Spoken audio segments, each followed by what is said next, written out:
Shalom kepada seluruh pemirsa dimanapun berada. Pada tahun 1960, seorang anak muda berusia 16 tahun melakukan satu tindakan yang cukup mengerikan. Dia datang menjumpai seorang kakek tua yang sedang duduk santai, lalu dia membawa sebuah pisau daging yang besar dan cukup tajam, lalu ditusukkan bertubi-tubi sebanyak 120 kali. Dan polisi datang menyergap dia, namun dia tetap kesetanan, tetap menusuk-nusuk. Dan akhirnya singkat cerita polisi bertanya, "Engkau mengenal kakek itu?" "Tidak." "Engkau dendam kepada kakek itu?" "Tidak." "Lalu mengapa engkau melakukan hal tersebut?" Lalu pemuda itu berkata, "Aku punya mama selalu membandingkan aku dengan kakakku. Kakakku tampan, tinggi besar, atletis, punya banyak skill dan talenta. Sedangkan aku bodoh dan tidak bisa apa-apa. Dan mama selalu mengintimidasi aku bahwa engkau harus terkenal seperti kakakmu." Lalu aku mulai berpikir, aku panas hati dan aku ingin dikenal oleh mama, mempunyai satu kesan yang luar biasa di hati mamaku. Maka aku hampiri kakek, aku tusuk berkali-kali, dan saya percaya mama pasti akan selalu mengingat peristiwa ini. Nah, dari peristiwa ini, saudara, firman Tuhan katakan Amsal 4 ayat 23, "Jaga hatimu dan dengan segala kewaspadaan, karena dari situlah terpancar kehidupan." Kita doa. Bapa di sorga, terima kasih biar kami menjaga hati kami Tuhan, supaya dosa tidak mengintip sehingga kami melakukan hal yang tidak berkenan. Terima kasih Bapak. Nah saudara, saya kembali akan sambung dari peristiwa kisah ini.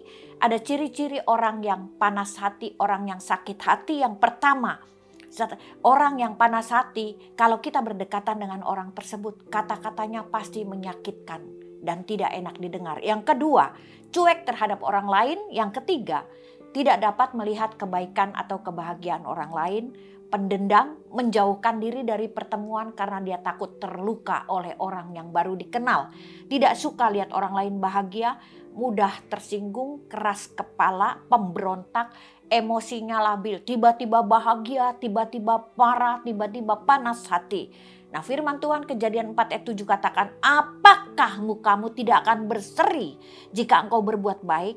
Tetapi jika engkau tidak berbuat baik, dosa sudah mengintip di depan pintu. Ia sangat menggoda engkau, tetapi engkau harus berkuasa atasnya."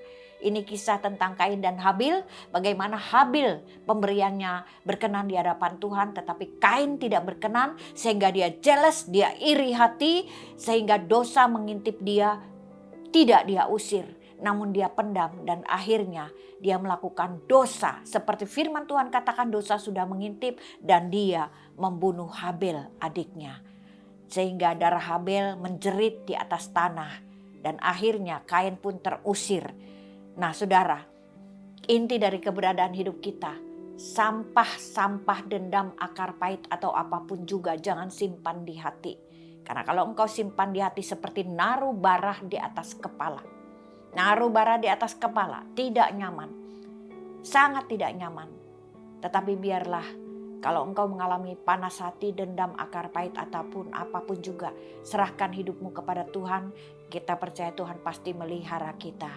Karena firman Tuhan katakan, ampuni segala kesalahan musuhmu 70 kali 7, artinya mengampuni tiada berkeputusan. Tidak sanggup berdoa minta kekuatan dari Roh Kudus. Amin. Tuhan memberkati. Bapa, kami serahkan pemirsa dimanapun berada. Kalau hari ini hatinya sedang galau, tapi kami percaya bersama Yesus, God always listening and understanding. Allah mengerti, Allah peduli, bahkan Allah siap mendengarkan segala beban pergumulan kami.